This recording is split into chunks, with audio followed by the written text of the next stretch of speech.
yung mga nakakanood sa akin, kita nyo na yung buhay ko, diba? Ganito, ito ang katotohanan sa aking buhay. Kaaral, vlog. Kung ano yung nakikita nyo sa akin, ganun ako. Kung ano yung nakikita nyo o ano yung iisip nyo tungkol sa pag-aaral ko, sa pag-vlog ko, ganun pala si Ivan, ganun ako. Ganun pala yung ginagawa niya, ganun ako. Walang filter to, totoo to. What you see is what you get. Ganun.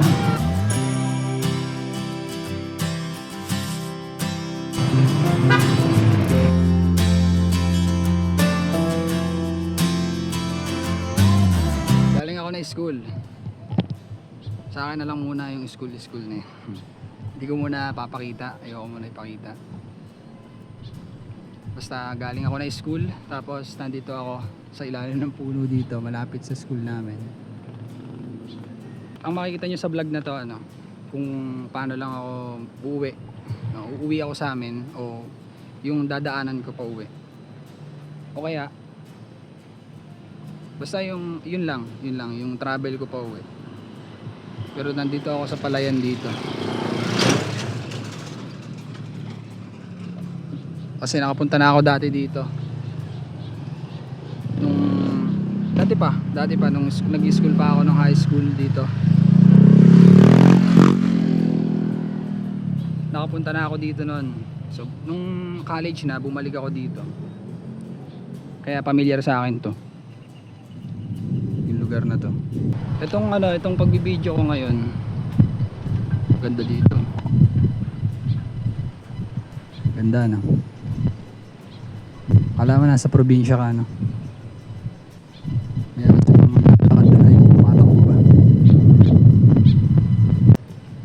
alam ko yung pagbibideo ko, yung pagbablog ko ng ganito, makikita to ng tao.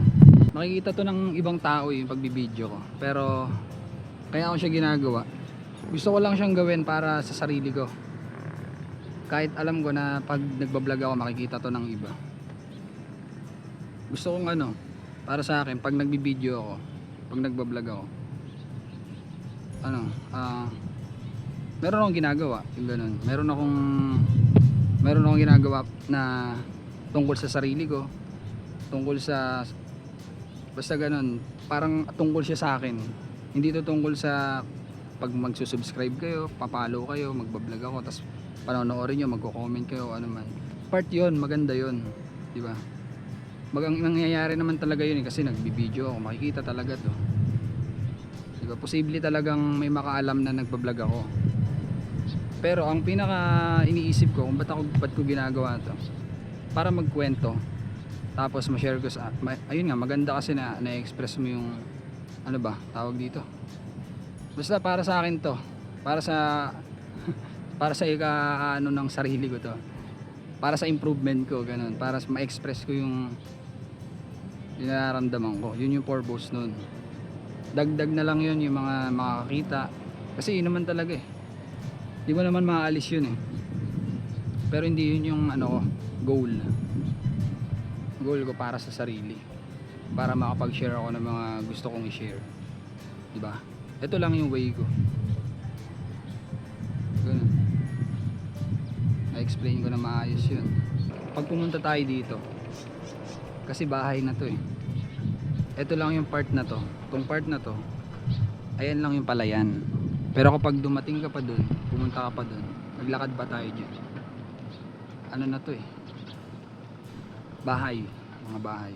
Kaya dito lang tayo, dito lang muna tayo magstay. Tapos may mga tumadaan din mga motor ayun may truck.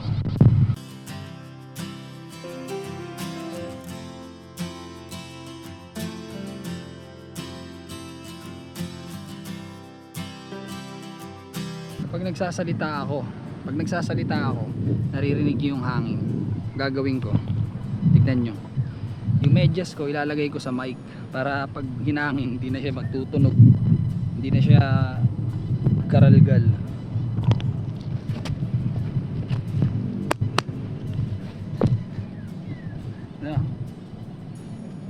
Lalagay natin yan. Try. nawala yung windshield ko. Kaya ang nangyari, wala na akong ginagamit. Gawa natin ng paraan.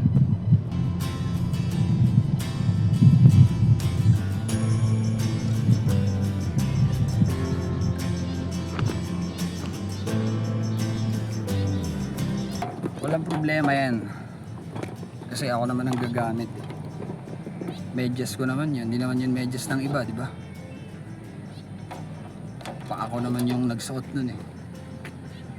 Hindi ako maarte pagdating sa sarili ko. Oh. Susuot ko lang pati nito. Ang bango nito. Pero hindi ko naamoy yan ha. Kaamoy yan. Ayan. May windshield na. Pag ako nagsalita, hindi na maririnig yung mga hangin. Makakapagkwento na ako ng maayos. Diba? Utak lang, utak. Pati yung kaartihan, alisin.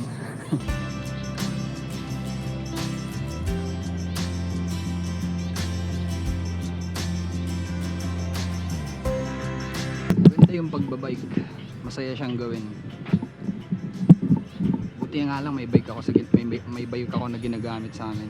Sa tatay ko yun, yung bike na yun ay nakikita nyo. Sa papa ko yun. Eh wala papa ko sa bahay namin.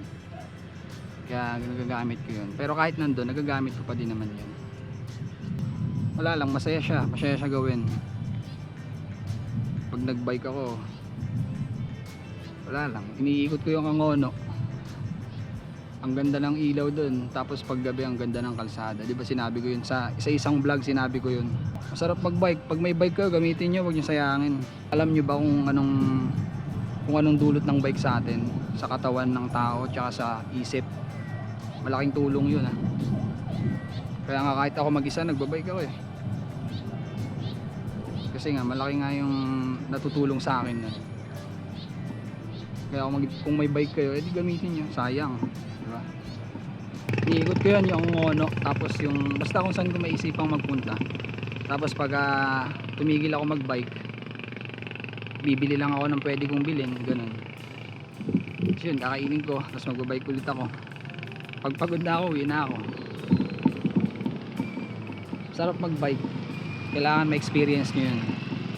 Kailangan maramdaman nyo yung pwedeng may paramdam sa inyo ng pagbabike. Medyo may mga tumitingin sa atin, pero wala naman tayong ginagawang masama. It's normal, no? Kaya wala tayong ikakahiya, wala tayong kahit medyo wala, nangyayari siya, di ba? So wala tayong anumang iisipin. Kasi normal lang to. Ganun. Dapat alam mo sa sarili mo kung ba't mo ginagawa ang isang bagay. Bakit? Para kapag may mga bagay na sa tingin mo hadlang sa ginagawa mo, no? Kagaya nito, yung sinasabi ko ngayon, hindi ka matitinag kasi alam mo yung dahilan kung ba't mo ginagawa, diba? Kaya kahit minsan kahit may mga dumadaan sa likodan ko, wala akong pakialam. Hindi isa walang pakialam dahil basta wala akong pakialam, alam ko dahilan kung ba't ko ginagawa. Yun yung mahalaga. Alamin mo yung reason kung bakit mo ginagawa isang bagay, para kapag may mga hadlang na dumating sa'yo, hindi ka basta-basta matitigil sa ginagawa mo. Hindi ka basta-basta mapipigilan ng mga hadlang na yun. Kasi alam mo eh, di ba? I don't give a I don't give a. Alam niyo na yun. Hindi ko ipagpapalit yung view na to dahil lang sa mga taong tumitingin. Hindi ko pagpapalit yung bagay na gusto kong gawin sa mga bagay na hadlang lang naman sa atin. No. Dapat alam mo yung worth mo, alam mo yung pangarap mo, alam mo yung gusto mo. Amen po ba? Amen. Yung tungkol sa medyas na to na nilagay ko sa mic ko. Nag-vlog kasi ako ng sango na nalaglag. Nawala. Hinahanap ko eh, parang may pumulot, 'di ba, nalaglag siya kasi maluwag siya eh. Maluwag na diyan.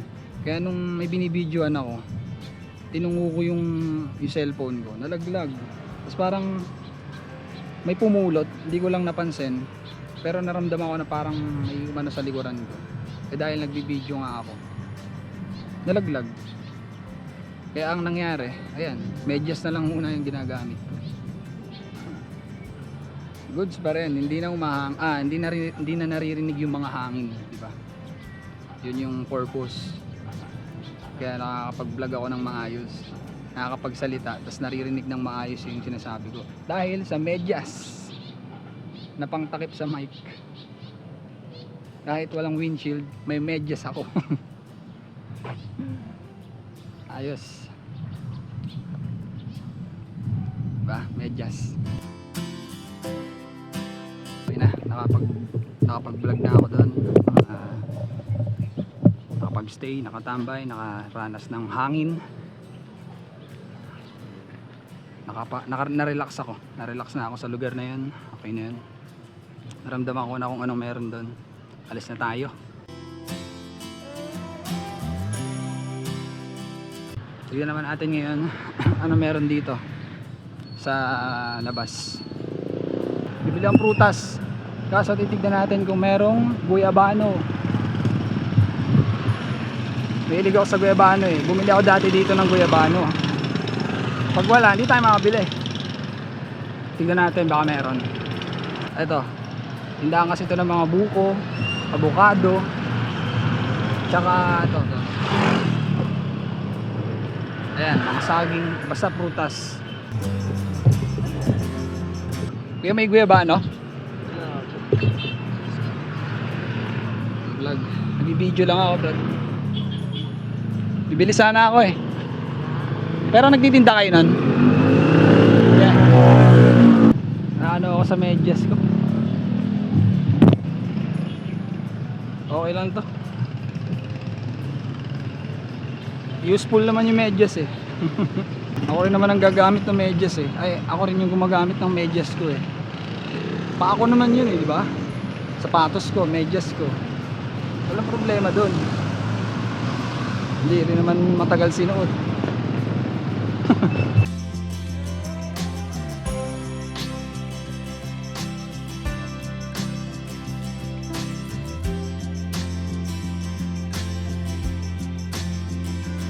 Dito na tayo sa sakayan.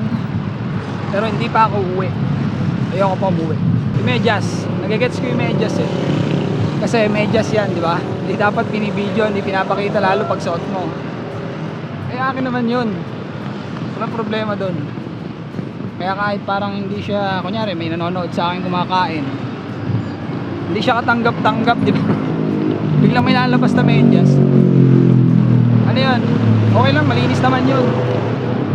Hindi naman yun, ano, pati sa akin naman yun. Di ba? May mag-alala sa paa ako, hindi mabaho pa ako. Walang problema dun. Kahit amuyin nyo pa. Yung mga nagtitinda dito mga damit no? Dito ukay, dito sa kabila. Yan. Kasi ito Grand View. Maganda yan. Sando. Mahilig ako sa sando. So ayan, yung mga nakakanood sa akin, kita nyo na yung buhay ko, diba? Ganito. Ito ang katotohanan sa aking buhay. Kaaral, iba-vlog.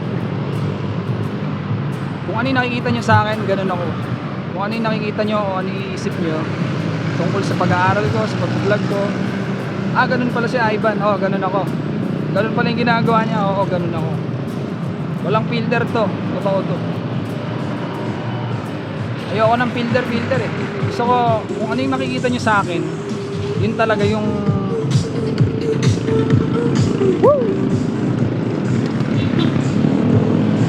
ba? Kung ano yung makikita nyo sa akin, yun yung katotohanan. Yun yung makukuha nyo. Hindi. Kung ano yung iniisip nyo sa akin, yun yung ano ba tawag doon? Nadidistract ako eh. Basta what you see is what you get. Sakay na tayo. Sakay na tayo ng jeep. Let's go!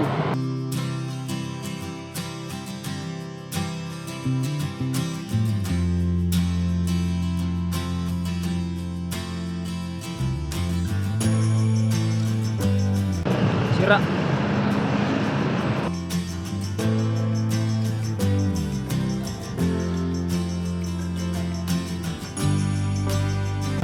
Sakay na ako ng jeep tapos makikita natin doon kung ano yung mangyayari pagbaba ko ng jeep.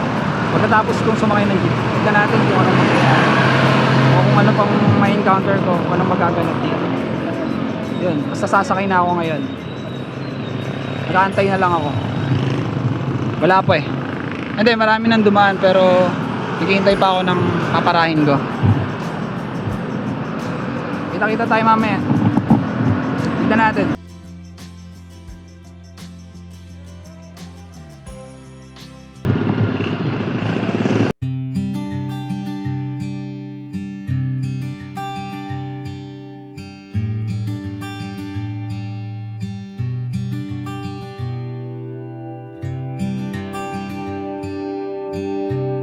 Iba talaga yung vibe dito sa SM Angono. Kasi pumupunta ako ng SM Taytay. Malaki siya, malaki, maganda. Madami kang pwedeng puntahan doon. Pero yung vibe dito sa SM Angono iba. Tahimik, peaceful. Ewan ko. May kanya-kanya silang may kanya-kanya silang advantage. Sa SM Angono, malaki, maganda. No. Ayun yung nakikita ko lang. Pero marami ding lugar doon na pwede kang puntahan na hindi napupuntahan ng tao. Pero itong pagpasok mo pa lang dito sa SM Angono, ramdam mo kagad. Iba siya. May something dito sa lugar na to. Kahit maliit siya. Pero iba yung iba yung energy dito. Parang relax lang yung relax lang yung vibe dito. Pero ako, sinasabi ko to na pero madalas ako sa SM Taytay. Pag naggagala lang din ako mag-isa. Madalas ako dun. Kasi nga, malaki siya, madami kang pwedeng gawin dun. Mawala! Disney! Si The Rock. Si Dwayne Johnson, The Rock. The Rock, Dwayne Johnson. Tsaka si Moana. Ano yun? Si Dr. ano ba yun? Sa Jumanji. Dr. Bravestone. Sayang. Itong gitara to, sinubukan ko na to. Nasa piano Hindi ako marunong. I mean, may alam akong ibang chords. Pero hindi kagaya ng alam ko sa gitara.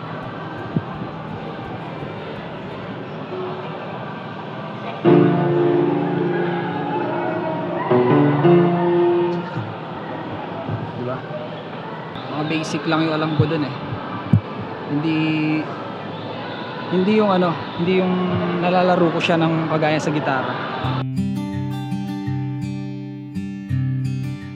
Okay na ako, satisfied na ako. Nakuha ko na yung pakiramdam na hinahanap ko pag umalis ako ng bahay. Kaya makakauwi na tayo. Kumbaga, na-reach ko na yung yung gusto kong ma-reach sa paggala o sa pag-alis ko ng bahay. Kaya makakauwi na ako ng payapa, kontento, ng hindi bitin. Tara na, uwi na tayo. Thank you.